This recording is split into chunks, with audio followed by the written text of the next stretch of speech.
So I think the market's discounted this already mainly, and that the low potentially is in, because what will be happening in 12 months' time? In 12 months' time, we will have seen a recession and we will likely be coming out of it. Whether we're fully out of it or not, doesn't matter. A recession at some point in the future means that the Federal Reserve will stop hiking and will stop shrinking the balance sheet. And they will probably go towards cutting.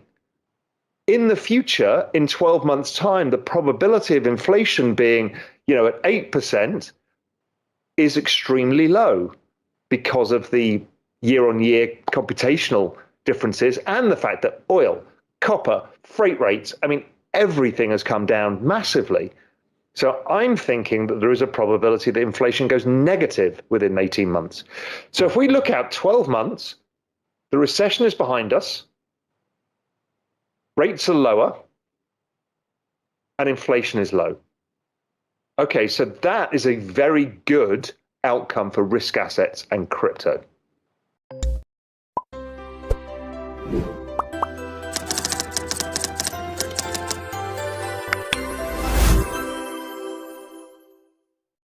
Crypto bottomed in June. We had the retest. Bitcoin had a retest only 2 days ago, and I think it was the retest.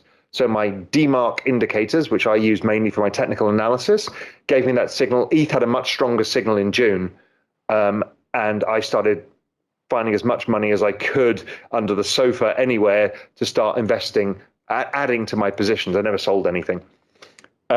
So I'm thinking the markets are forward-looking.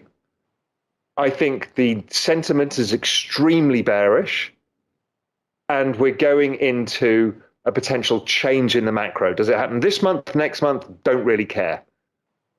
Then we've got the ETH merge, which we all know about. I don't think it brings fireworks. Maybe it does. Maybe there's a big sell-off after it, big sell-off beforehand. I don't really know. And again, I don't really care. What I do know is that post-merge, a few things happen. There are no miners to sell every day. That's about 6 billion that just disappears from selling each month. Okay, so that's a difference. Then we've got the reduction in supply, but that's really driven by the increase in network activity. So we need to kind of see the network go up a lot for that to really kick in. It become deflationary, but it's less inflationary. So there's less ETH around, but then we've got this magic. The magic is you've just introduced yield into the ETH ecosystem in a secure way. So therefore, because it's a protocol level. So therefore, this is going to attract new people into the ecosystem who want to get ETH for yield. So you've got a demand shock. Also, the lack of the ESG restrictions that people have with Bitcoin, falsely so, but I understand that that's the mandate people have got. So you've got people who are frustrated who wanted to invest but couldn't because of ESG and Bitcoin. The ETH merge, they're waiting for it to happen. ETH now has a yield. A lot of institutions don't own gold because it doesn't have a yield. So you've got this technology asset that represents a big, exciting future with a yield, with a limited supply. So that has and a macro that's changing. That to me suggests the next 12 months probably very, very good for digital assets. I have, since I first discovered Bitcoin in 2013, been of the opinion that this was a parallel financial system that's being built. In the last 18 months, I've realized that it's bigger than just a financial system. It's in fact the entire system of value, transfer, storage, and ownership in the new digital world.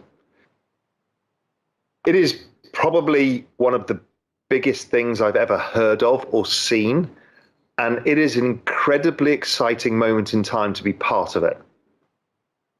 And it's like learning about the discovery of oil when the Rockefellers and all of these guys started figuring out that the oil was going to make the world go round. Had you been an investor and a participant and understood what it could do and what businesses you could build across the network of oil or the mobile phone or the internet, the fortunes that were made, the changes that happened were so staggering.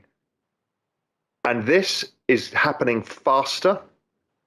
And at the very center of it is a system of money and value, which means that in itself, it is going to accrue value faster than anything else, because that's what it's actually doing, is taking value from old places and putting it into a new place. That's at the basic level. And then I'm trying to think through, okay, in a new world where ETH is this very important asset, it's still going to have problems. It's still going to be expensive, and it's still going to be slow. So as adoption keeps building, a lot of adoption spills outside of the ETH into the Solana, Avalanche, and a bunch of other protocols as well. So I think we're going to see ETH lead the charge, and then we'll see this tail of stuff starting to come as we start a new bull market. And generally things work that way. So I think a lot of these layer ones this time around will be like ETH in the last cycle. They'll end up becoming very large dominant change. Which ones? Yeah. Don't really know. My bet's really on Solana, but it could be any of these, and I'm kind of indifferent right now. Solana's, as I said, I got more allocated towards that than I have to some of the others, but I'm watching them and waiting to see. I've had also technically a perfect monthly, daily, weekly DMARC setup in the Solana ETH cross. Now, I'm not yet ready to make the bet that I would switch my ETH into Solana, but I have some. But I'm observing that to say, let's see if that plays out, because that will be a narrative that people don't really expect. And I'm not saying that Solana becomes bigger than ETH or anything of that sort. I'm just saying, could it outperform in this cycle? So I think we're at the new cycle point. The logarithmic chart, we got to the 2 standard deviations oversold. Everybody knows the on-chain metrics. We're like, we've got the perfect setup. Is it today? Is the low in? I would give it an 80% probability, but there's a 20% chance it's not. So I'm very focused right now on watching the price structure. And the final thing to give you is the big one for me is ETH breaking about the 2000 level. That will give us an inverted head and shoulders low. And also there's a downtrend from the high, and it would have then broken a wedge pattern to the upside. And that would be the start of the run to new highs whenever that occurs. That's it for today, guys. If you found this video useful, then don't forget to like the video and share this knowledge with your friends and family.